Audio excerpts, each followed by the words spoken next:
Good morning students. पिछली video में मैंने आपका हिंदी लिटरेचर का यानी कि हिंदी के दूसरे भाग जो आपकी साहित्य है, जिसके बुक का नाम है आपका आमोदनी, उसको शुरू किया था। और पहला चैप्टर था आपका उसमें प्रकृति की शोभा। ठीक है, तो मैंने पिछले वाले पाठ में आपको उसका अर्थ समझाया था। आज इस वीडियो में, जो मेरी दूसरी वीडियो है, इसमें मैं आपको उसके कुछ कठिन शब्दों के अर्थ बताऊंगी। ठीक है, और बाद में उसका अभ्यास कार्य भी कराऊंगी। तो पहले जो कठिन शब्द हैं उनका अर्थ आप समझ लीजिए, जिससे आपको अर्थ समझने में आसानी होगी। पहला शब्द है सुघराई। सुघराई का मतलब होता है सुंदर रचना। लहलही, लहराने वाली। कुंज, झाड़ियाँ, झुरमुट। ठीक है। अनंत, जिसका कोई अंत ना हो। गात कहते हैं शरीर। ठीक है, शरीर, तन। भांति भांति, तरह तरह के। गुंज यानी कि गूंजना। महाविस्तार यानी कि बहुत अधिक फैला, बहुत दूर तक जाना। रजनी यानी कि रात्रि या रात। अपरंपार, जिसका पार ना हो, यानी जिसके बारे में कोई भी जान नहीं सकता। ठीक है बच्चों, तो ये शब्दार्थ जो मैंने आपको बताए हैं, इन्हें आप अपनी कॉपी पर साफ साफ लिखेंगे। ठीक है, अब देखिए आप अपने अभ्यास कार्य को देखिए।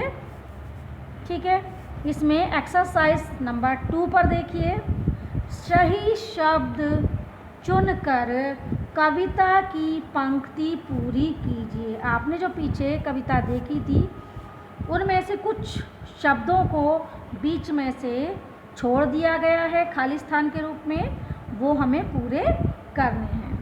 तो ये सब डैश के पक्षी, ये सब रंग बिरंगे फूल। तो क्या आएगा? भांति भांति। दूसरा है ये नदियाँ, ये झील, सरोवर, कमलों पर डैश की गूंज। यानी किसकी गूंज है? भौरों की। डैश जल के बहते झरने, सीमा रहित विस्तार। किसके झरने? कैसे जल के झरने? निर्मल। यो अनंत तारा मंडल से सज जाना डैश का गात। किसका गात? रजनी का।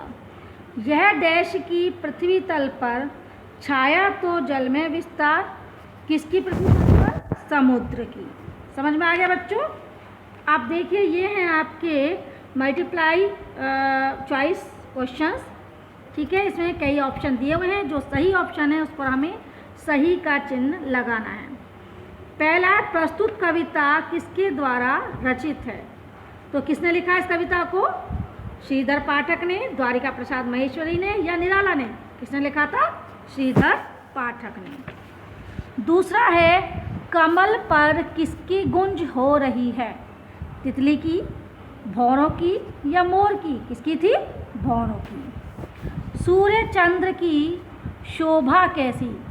अनंत थी, अद्भुत थी, या अपार थी?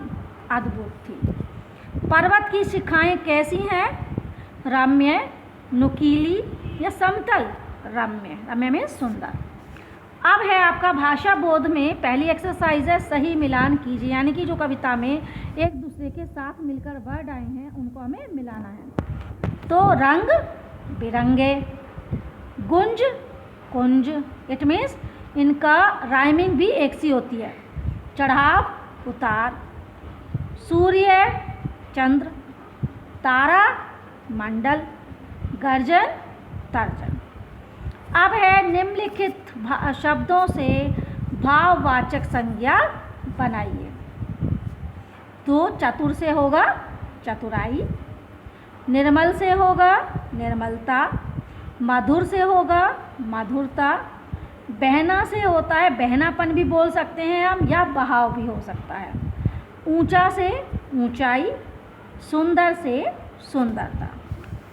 एक्सरसाइज नंबर 3, निम्नलिखित शब्दों का प्रयोग करके वाक्य बनाइए। यानी कि हम अपने शब्दों में इन वाक्यों को बना सकते हैं। जैसे है चतुराई।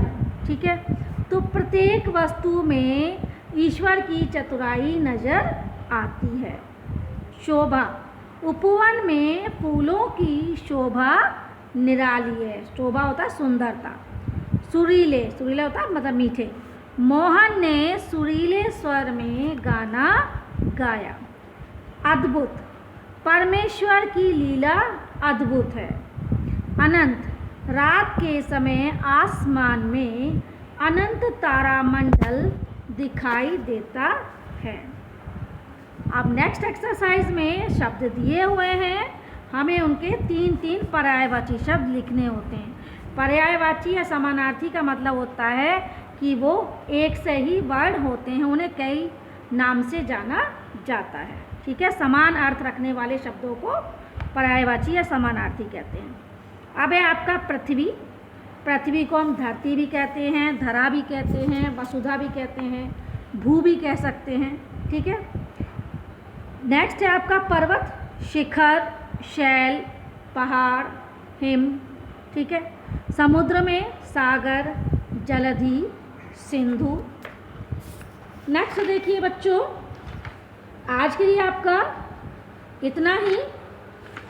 नेक्स्ट वीडियो में मैं आपको इसके प्रश्नोत्तर कराऊंगी और इस एक्सरसाइज को आप, यदि आपके पास बुक उपलब्ध है तो आप बुक में कर लीजिए, नहीं है तो आप कॉपी पर अवश्य इस कार्य को पूरा कर लेंगे। That's all. Thank you. Have a nice day.